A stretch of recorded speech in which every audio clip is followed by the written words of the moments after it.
लागता सहज संत चरणार लागता सहज चरण राजा लागता सहज संत चरण राजा लागता सहज संत चरणार लागता सहज संत चरणार लागता सहज संत चरण राजा लागता सहज संत चरण राजा लागता सहज वासनेचे बीज जळून जाय वासनेचे बीज जळून जाय मग राम नामी उपजे आवडी मग राम नामी उपजे आवडी वासनेचे बीज जळून जाय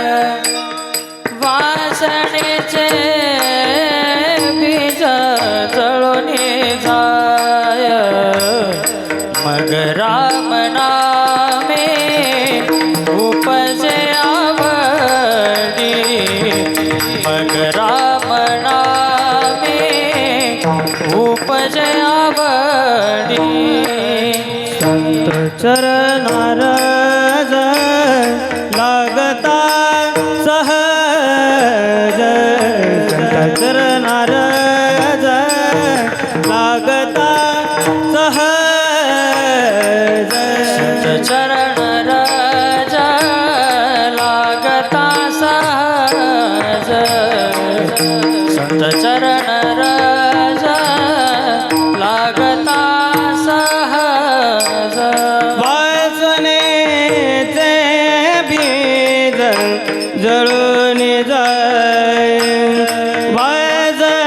वासनेचे बीज जळून जाय मग राम नामी उपजे आवडी मग राम नामी उपजे आवडी वासनेचे बीज जळून जाय वासनेचे बीज जळून जाय मग राम नामे उपजे आवडी मग राम नामे उपजे आवडी सुख गडोगडे सुख गडोगडे वाढुला सुख गडोगडी वाढू लागे सुख गडो सुख सुख गडो सुख गडो गडी वाढू लागे सुख गडो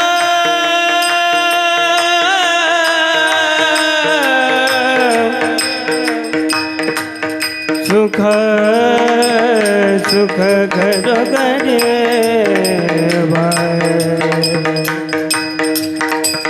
सुख गडो सुख गडो गडे वाढोला सुख गडो गडे सुख सुख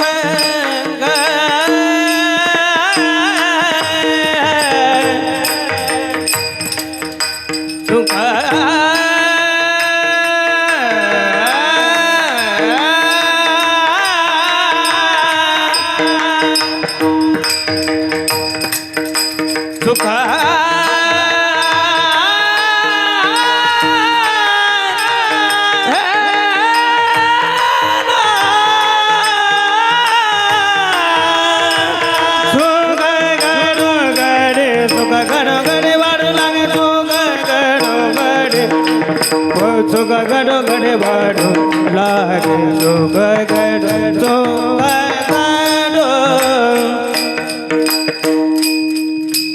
सुख घडो घडी वाटू लागे सुख घडो घडी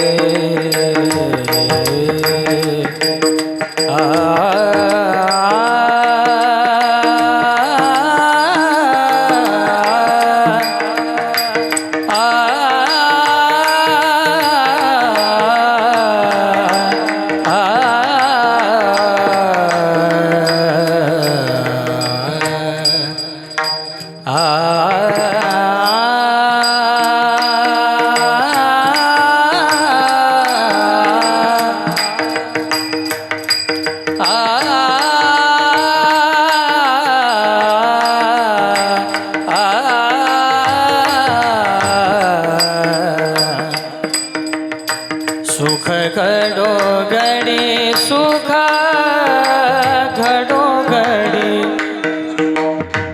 आ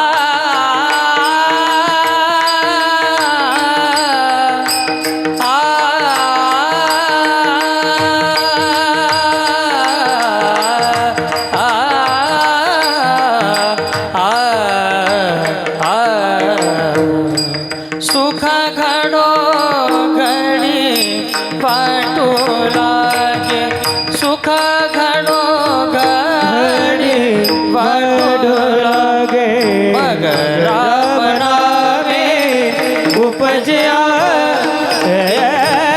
राम नामे उपजया वरणी उपजे ठाल विठ्ठल विठ्ठल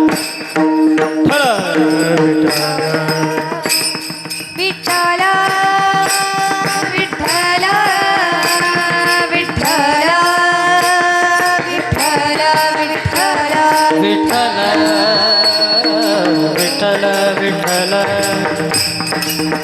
आ विठ्ठल विठ्ठल विठ्ठल विठ्ठल विठ्ठल विठ्ठल विठ्ठल विठ्ठल विठ्ठल हरे विठ्ठल विठ्ठल विठ्ठल विठ्ठल विठ्ठल विठ्ठल विठ्ठल विठ्ठल विठ्ठल आ विठ्ठल विठ्ठल विठ्ठल विठ्ठल विठ्ठल विठ्ठल विठ्ठल विठ्ठल विठ्ठल विठ्ठल विठ्ठल विठ्ठल विठ्ठल विठ्ठल विठ्ठल विठ्ठल विठ्ठल विठ्ठल विठ्ठल आ विठ्ठल विठ्ठल विठ्ठल विठ्ठल विठ्ठल विठ्ठल विठ्ठल विठ्ठल विठ्ठल विठ्ठल हरी विठ्ठल विठ्ठल विठ्ठल विठ्ठल विठ्ठल विठ्ठल विठ्ठल विठ्ठल विठ्ठल आ विठ्ठल विठ्ठल विठ्ठल विठ्ठल विठ्ठल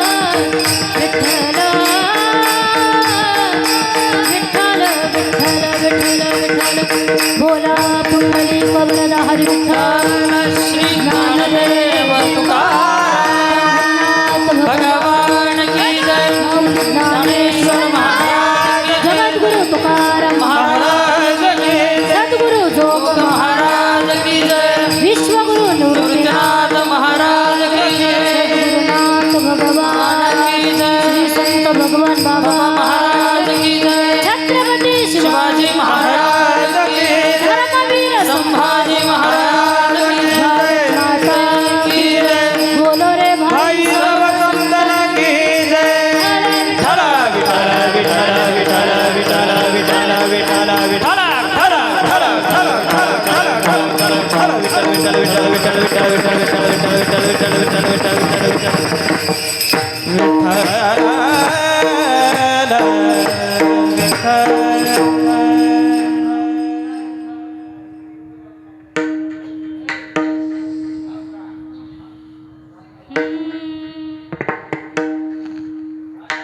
संत चरण रज लागता सहज वासनेचे बीज जळून जाय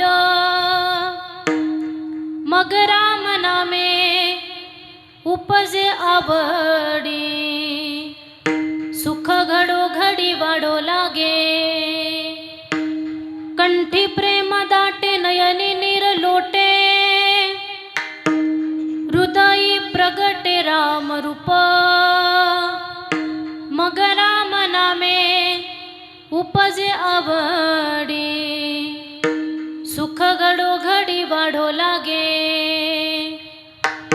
तुका मने साधन सुलभ गुमटे परि उपतिष्ठे पूर्व पुण्य मग राम नामे उपजे आवडी सुख घडो घडी वाढो लागे महायोग पीठे तटे भीमरथ्या भरम पुंडरीकाय दातुं मुनींद्रे समागत्य तिष्ठन्तमानन्दकन्दं परब्रह्मलिङ्गं भजे पाण्डुरङ्गं पाण्डुरङ्गाकारो प्रथमो नमो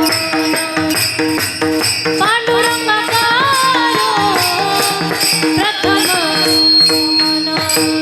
पांडुरंगाकारो दुसरे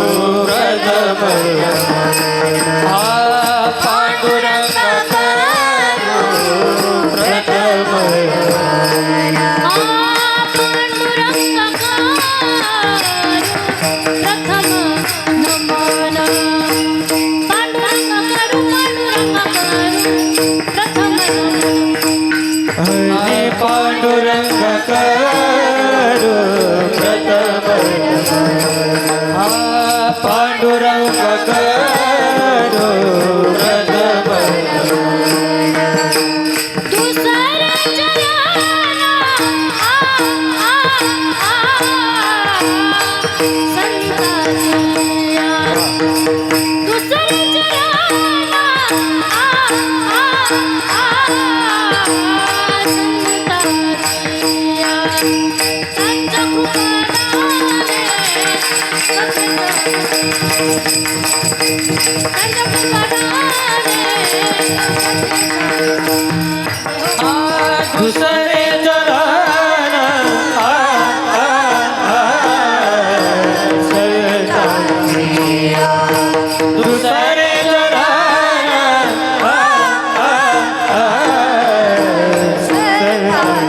त्यांच्या कृपादाने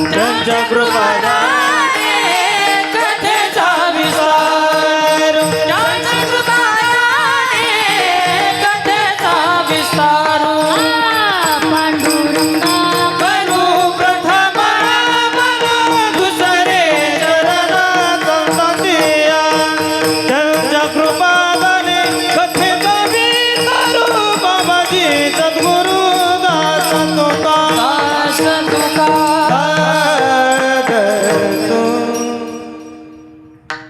पांडुरंगा करू प्रथम नमन दुसरे चरण संताचे त्यांच्या कृपादाने कथेचा विस्तारू बाबाजी सद्गुरुदास तुका मनोजवं मार्ततुल्य वेगं जितेंद्रियं बुद्धिमत्तां वरिष्ठं वातात्मजं वानरयूथ मुख्यं श्रीरामदूतं शरणं प्रपद्ये हे दुःखभंजन मारुति नंदन सुन लो मेरी पुकार पवन सुत विनती बारंबार लोकाभिरामं रणरंगधीरं राजीवनेत्रं रघुवंशनाथं कारुण्यरूपं करुणाकरन्तं श्रीरामचन्द्रं शरणं प्रपद्ये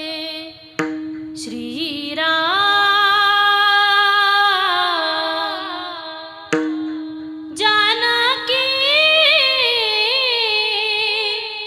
बैठे हैं मेरे सीने में श्री राम जानकी बैठे मेरे सीने में श्री राम जानकी बैठे मेरे सीने में श्री राम जानकी बैठे मेरे सीने में देख लो मेरे दिल के नगीने में देख लो मेरे दिल के नगीने में श्री राम जानकी बैठे मेरे सीने में श्री राम जानकी बैठे मेरे सीने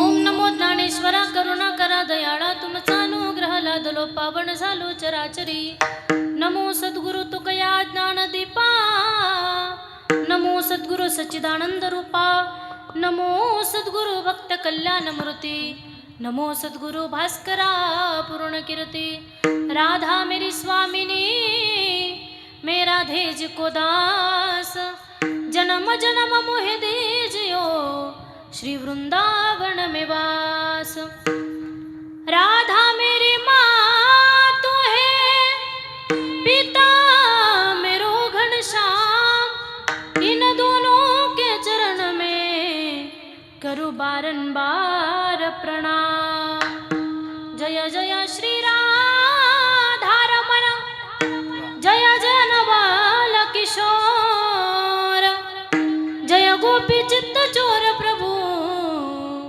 जय जय माखण चोर आता हृदया फुले चौफाळून या भले वरी बैसौ पावले श्री गुरूंच्या जयांचे केल्या स्मरण होय सकळ विद्यांचे अधिकरण तेची बंधू श्री चरण श्री गुरूंचे ते नमस्कारोनी आता संत चरण राज लागता सहज वासनेचे बीज जळून जाय मग राम नामे उपजे आवडी सुख घडोघडी वाढो लागे प्रस्तुत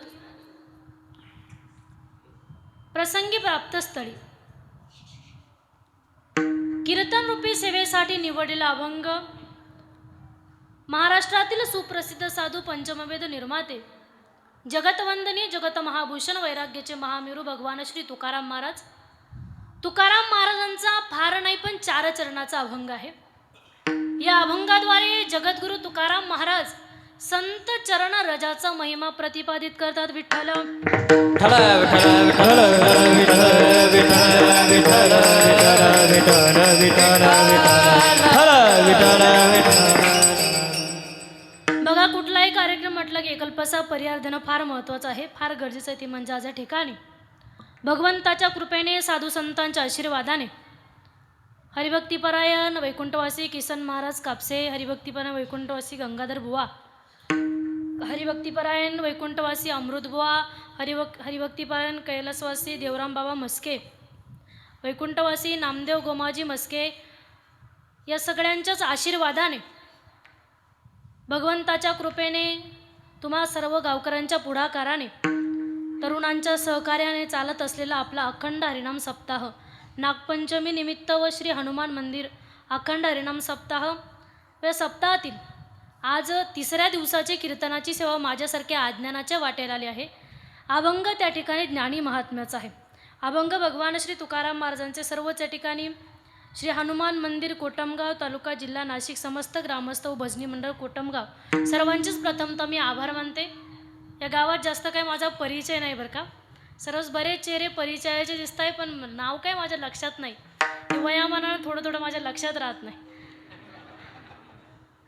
सर्वांचेच मी प्रथमतः आभार मानते ज्यांनी मला या ठिकाणी आमंत्रित केलं. शरददादा असतील, आमचे चोपदार प्रकाशदादा असतील, कैलासदादा असतील, आमचे बाळासाहेबदादा म्हस्के असतील, सर्वच या ठिकाणी.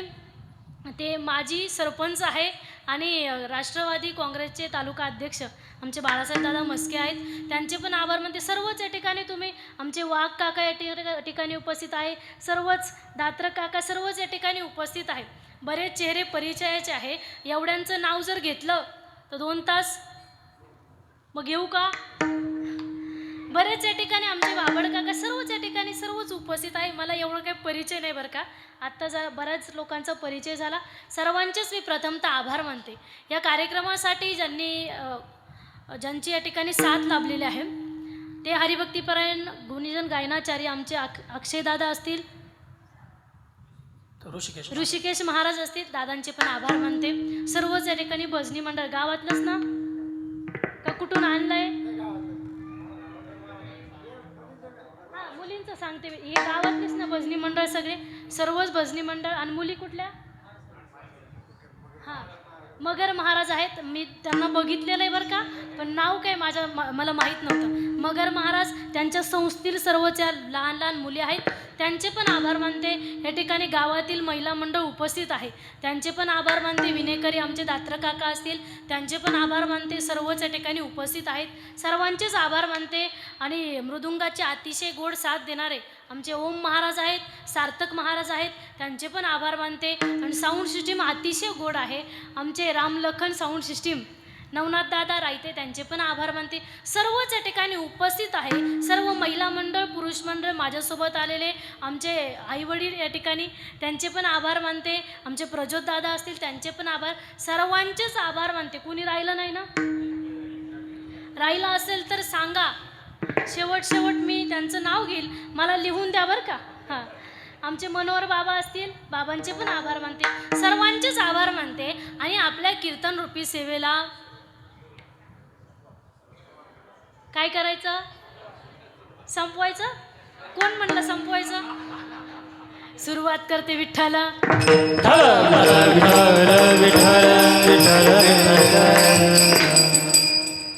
या ठिकाणी अभंग भगवान श्री तुकाराम महाराजांचा आहे. तुकाराम महाराज या अभंगाद्वारे सांगतात, संत चरण रज लागता सहज. संत चरण रज म्हणजे काय? संतांच्या पायाखालची माती. रज म्हणजे माती, धूळ, या ठिकाणी तो पण अर्थ आहे. आणि दुसरा अर्थ म्हणजे संत रूपी जे ज्ञान आहे ते आपल्या जीवनामध्ये सहज जरी प्राप्त झालं, सहज जरी प्राप्त झालं तर फार मोठा बदल आहे. काय? वासनेचे बीज जळून जाय. आपल्या जीवनामध्ये, आपल्या अंतःकरणामध्ये जी वासना आहे, बऱ्याच प्रकारच्या वासना आहे. कामवासना आहे, आरोग्य वासना आहे, शरीर वासना आहे, बऱ्याचशा वासना आहे. पैशाची वासना, या जेवढ्या काही वासना आहे ना, त्या वासना मुळासकट जळून जातात. कधी? जेव्हा संतांचं चरणरज आपल्याला सहज लागतं तेव्हा. मग बघा, फार मोठा बदल आहे. एवढी ती वासना जळून गेल्याच्या नंतर आपल्या जीवनामध्ये एक मोठा परिणाम होतो. तो कोणता परिणाम? मग राम नामे उपजे आवडी, सुख घडोघडी वाढो लागे. एकदा की आपल्या जीवनामधील वासना जळून गेली, ती वासना जळून गेल्याच्या नंतर तो मनुष्य आपोआप देवाचं भजन करायला सुरुवात करतो. मग राम नामे उपजे आवडी. आणि एकदा की देवाचं भजन केलं, अंतःकरणाला सुख वाटतं. सुख घडोघडी वाढो लागे. सुख आपोआपच वाढतं. मग इतकी अवस्था निर्माण होती देवाच्या भजनामध्ये, देवाच्या भक्तीमध्ये, का त्या माणसाच्या जीवनामध्ये इतक्या मोठ्या अवस्थेला तो प्राप्त होतो. कंठी प्रेम दाटे, नयनी नीर लोटे. त्या मनुष्याला देवाविषयी प्रेम येतं, प्रेम दाटून येतं आणि त्याच्या डोळ्यामधून आपोआपच देवाविषयी अश्रू यायला लागतात. ती भक्तीचा प्रकार आहे बरं का तो. ती भक्ती त्याची उत्पन्न होते आणि त्याच्या हृदयामध्ये रामरूप प्रगट होतं. कुणाच्या हृदयामध्ये रामरूप प्रगट झाले याच्या आधीचा पुरावा आहे का तुमच्याकडे? तुम्हाला माहिती आहे का? हां, ज्यांच्या दरबारात आपण बसलो त्यांच्या हृदयामध्ये रामरूप प्रगट झालं ना, तसं जर आपण देवाची चांगली भक्ती केली, त्याचं भजन केलं, तर आपल्यासुद्धा अंतकरणामध्ये हृदयी प्रगटे रामरूप मग राम नामे, उपजे आवडी सुख घडोघडी वाढो लागे. मग तुकाराम महाराज म्हणतात, मी जे काही तुम्हाला सांगितलं ना आतापर्यंत, ते सगळं साधन सुलभ आहे, गोमट आहे, गोड आहे. ते साधन करण्यासाठी दुसरी तिसरीकडे जाण्याची गरज नाही. तुम्ही मला सांगा बरं, भजनाला कुठं जायची गरज आहे का? आता इथं बसलात तुम्ही कीर्तनाला, तर तुम्ही बरोबर विठ्ठल विठ्ठल म्हणत असाल, मी गृहीत धरते, म्हणताय ना. कुठं इकडं तिकडं जायची गरजच नाही. हे सगळं साधन सुलभ आहे, गोड आहे. पण तुकाराम महाराज म्हणतात, हे साधन जरी सुलभ असलं ना, सोपं जरी असलं ना, याच्यासाठी सुद्धा पुण्य लागतं.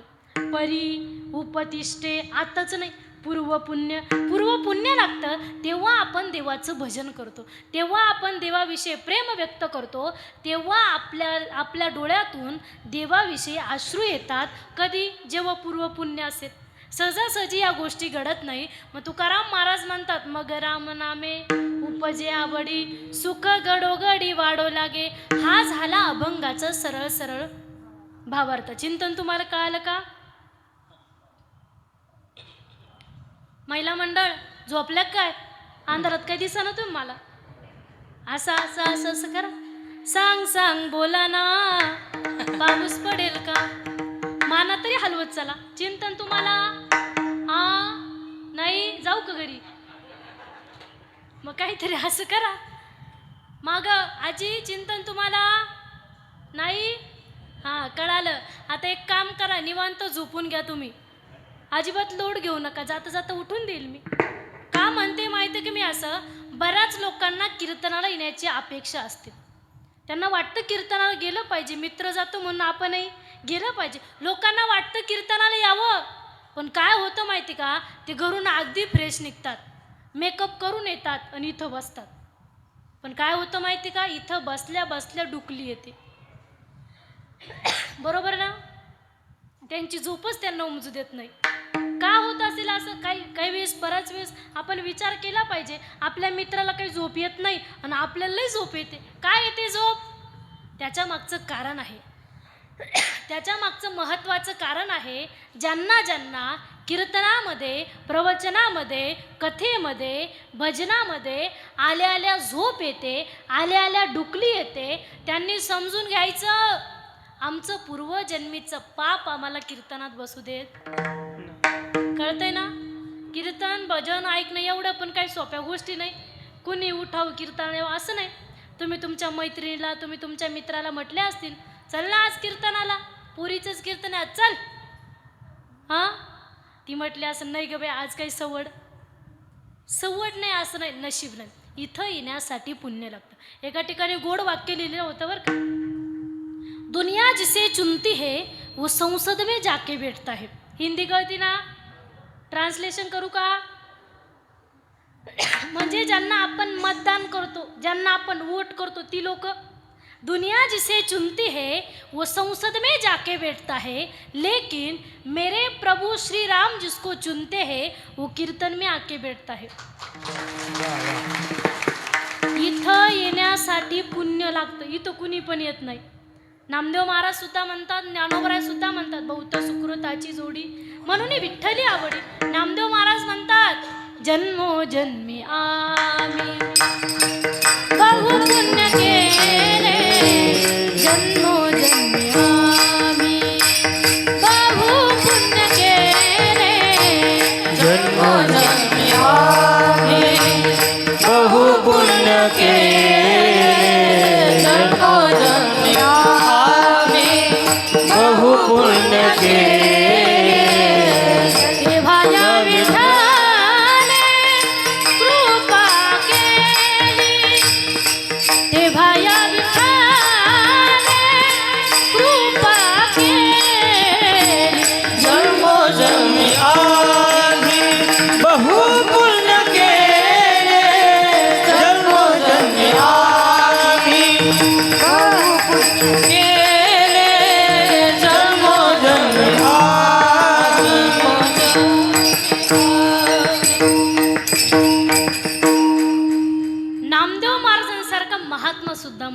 म्हणतो, जन्मोजन्मी आम्ही बहु पुण्य केले. मग काय झाला, तेव्हा या विठ्ठले कृपा केली. जन्माजन्मांतरीचं पुण्य लागतं, तेव्हा देवाविषयी आवड निर्माण होती, सहजासहजी होत नाही. मग बघा, इथं अभंग जगद्गुरु तुकाराम महाराजांचा निवडले. आपल्याकडे 1 तास शिल्लक आहे. 1 तास उरला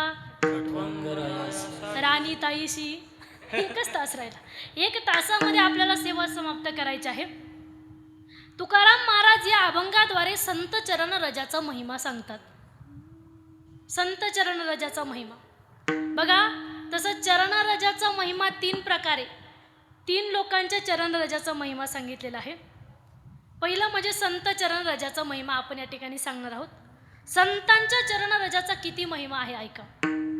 संत चरण रजाचा परिणाम 3 लोकांवर होतो. संत चरण रजाचा परिणाम सामान्य लोक म्हणजे आपल्यावरती सुद्धा होतो. संत चरण रजाचा महिमा संतांवर सुद्धा होतो आणि संत चरण रजाचा महिमा देवावरती सुद्धा होतो. देवावरती कसा झाला ऐका. 2 मिनिटात उदाहरण सांगेल तुम्हाला. भगवंताचं एकदा फार डोकं दुखायला लागलं. भगवान विष्णूचं एकदा लई डोकं दुखायला लागलं. मग भगवंताने विचार केला, नारदा, म्हटले माझं लईच डोकं दुखतंय. नारदजी भेटायला आले होते देवाला. देवाला सांगितलं, नारदजी माझं लई डोकं दुखतंय. नारदजी म्हटले, देवा तुम्ही देव आहेत, तुम्ही कोणताही डॉक्टर आणा, अमेरिकेतला आणा, कुठला पण आणा, तुम्हाला काही एवढं काही अवघड नाही, तुमचं डोकं बरं व्हायला पाहिजे होतं. देवानं सांगितलं, नारदा माझं डोकं बरं होईल, पण एक गोष्ट पाहिजे मला. बरेच डॉक्टर पाहिले, बरेच वैद्य पाहिले, पण माझं डोकं आजपर्यंत दुखायचं बंद झालं नाही. एक गोष्ट आणून द्या, लगेच बंद होईल. नारदजी म्हटले, देवा काय पाहिजे. देव म्हणतोय, नारदजी एक काम करा, मला आहे ना संतांच्या पायाची धूळ आणून द्या. ती माझ्या डोक्याला लावली ना, माझं डोकं दुखायचं बंद होईल. असं नारदजीनं ऐकल्याच्या नंतर नारद निघाले, मृत्यूलोकात आले. मृत्यूलोकात आल्यानंतर महाराष्ट्रात आले. महाराष्ट्र संतांची भूमी ना. महाराष्ट्रात आले, सर्व संताकडे गेले, ऋषीमुनींच्या आश्रमामध्ये गेले. ऋषीमुनींना सांगितलं, एक काम करा, तुमच्या पायाची थोडीशी धूळ द्या, थोडीशी माती मला द्या म्हटले. मग ते म्हटले, कशाला पाहिजे. असं विचारल्याच्या नंतर नारदजी म्हणताय, देवाच्या डोक्याला लावायची. देवाच्या डोक्याला तुमच्या पायाची माती लावली का मग देवाचं डोकं दुखायचं बंद होईल.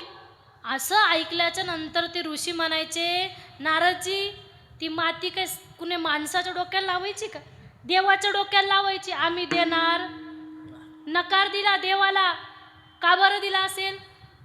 ऋषी म्हटले, देवाच्या डोक्याला आमच्या पायाची माती लावली, आम्हाला नरकात जावं लागेल. बरोबर आहे की नाही. आम्ही देणार नाही. एवढी तपश्चर्या केली, अख्खं आयुष्य देवासाठी व्यतीत केलं, अख्खं देवाला आयुष्य दिलं, आणि एवढा आयुष्यामध्ये तपश्चर्या करून आमच्या तपश्चर्याचा फायदा होणार, आम्ही काही देणार नाही. सर्वीकडे हिंडले, नारदजींना काही माती मिळाली. नारदजी पुन्हा देवाकडे. देवाला सांगितलं, देवा खरंच अवघड आहे बरं का, तुमचं एवढ्या दिवसाचं डोकं दुखतंय ना, कुणी द्यायलाच तयार नाही. नारदजीला देव म्हणतोय, देवा नारदजी एक काम करा, तुम्ही वृंदावनात जा.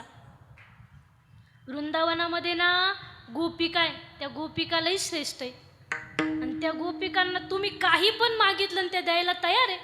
देवासाठी काही पण करायला तयार आहे त्या. जा म्हटले वृंदावनात. नारदजी वृंदावनात गेले. वृंदावनात गेल्यानंतर तिथं गोपिकांना फार आनंद झाला. नारदजी आले, साधू आले, संत आले. नारदजी कोण होते, संत होते. ते आले. आल्याच्या नंतर मग गोपिकांनी स्वागत केलं आणि त्या गोपिकांना विचारलं, नारदजी इतक्या लांब कसं काय येणं झालं. गोपिकांना नारदजी सांगताय, गोपिकांनो तुमच्या देवाचं लई डोकं दुखतंय, आणि त्यांनी सांगितलं साधू संतांच्या पायाची माती पाहिजे, धूळ पाहिजे, तुम्ही देशाल का. देशाल का म्हटल्याच्या नंतर त्यांनी मागचा पुढचा विचारच केला नाही. गोपिका घरी गेल्या, मोठे मोठे भांडे पाण्याची भरून आणले, त्यांनी चिखल केला, आणि चिखलामध्ये त्या नाचल्या, त्या रासक्रीडा केली, आणि आपल्या पायाची खरडून खरडून माती काढली, आणि एवढा असा गोळा घेतला, नारदजीच्या हातात दिला. नारदजी म्हणते, थांबा थांबा, तुम्हाला कळतंय की मी काय बोलतोय, कळतंय तुम्हाला, कळतंय का. हा त्यांचं जाऊ, तुम्हाला कळतंय का. हा, तुम्हाला कळतं की मी काय बोलतो? देवाच्या डोक्याला लावायची? तुम्ही वेड्या झाल्यात काय? देवाच्या डोक्याला तुमच्या पायाची माती लावली तर तुम्हाला नरकात जावं लागेल. नारदजी असं म्हटल्यावरती तिथली एक वृद्ध गोपी समोर आली. MH 85 आहेत का इथं कोणी? नाही? MH 90 आली समोर. ती म्हटली, नारदजी, देवाचं डोकं दुखायचं बंद होत असेल ना, आम्ही हजारो वेळेस नरकात जायला तयार. इतकं प्रेम होतं गोपिकांचं देवावरती, फार प्रेम. मग त्याच्यातली एक गोपी परत समोर आली.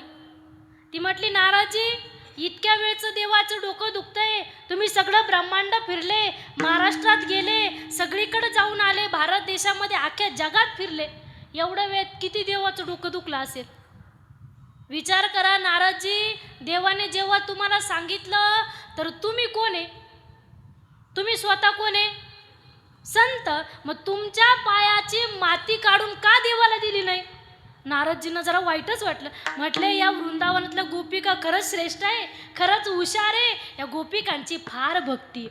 नारदजीने तो गोळा घेतला, देवाकडे गेले. देवाकडे गेल्याच्या नंतर देवाला ते दिलं. देवाने डोक्याला लावलं. देवाचं डोकं काही दुखत नव्हतं. देवाने नाटक केलं होतं. का माहिती का? नारदजींचं डोकं दुखत होतं एकदा. नारदजी विचार करायची, मीच सगळ्यात श्रेष्ठ भक्त आहे देवाचं, मीच सगळ्यात श्रेष्ठ आहे. मग देवाने दाखवून दिलं, नारदजी, तुमच्यापेक्षा सुद्धा श्रेष्ठ माझे भक्त आहेत. मग तेव्हापासून देवाने संतांच्या पायाची धूळ डोक्याला, आपण कधी पण पंढरपुरात गेलो ना, भगवान विठ्ठलाच्या डोक्याला चंदन लावतात. त्याला काय म्हणतात? गोपी चंदन. माहिती ना? गोपी चंदन. कोणतं? गोपींच्या पायाची धूळ. आपण वृंदावनामध्ये गेलं तर तिथं ते जिथं जिथं भगवंत गोपिकांनी जिथं जिथं रास केलेले आहे तिथं लोक जाऊन लोळतात. बघितलं कधी? कोण कोण गेले वृंदावनाला? नाही? कोणी ट्रिप नाही काढली का? हा. इकडं नाही का कोणी ट्रिप गेलेत ना? वृंदावनाला गेल्याच्या नंतर तिथं ते लोळतात त्या मातीमध्ये. त्याला रमण रीती म्हणतात. तिथं लोळतात का? तर त्या गोपिकांच्या पायाची धूळ आपल्या अंगाला लागली पाहिजे. मग देवाने आजपर्यंत गोपी चंदन मस्तकाला धारण केलेलं आहे. आणि त्या गोपी चंदनाला वारकरी संप्रदायामध्ये फार मोठं महत्त्व आहे. तुळशी माळ गळा, गोपी चंदन टिळा, हृदयी कळवळा वैष्णवांचा, हृदयी कळवळा वैष्णवांचा, आवडे देवासी तो ऐका प्रकार, तो ऐका प्रकार,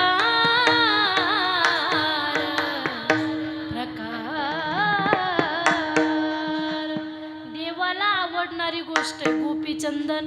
संतांच्या चरणाच्या रजाचा परिणाम देवावरती सुद्धा झाला. दुसरी गोष्ट म्हणजे संतावर सुद्धा झाला.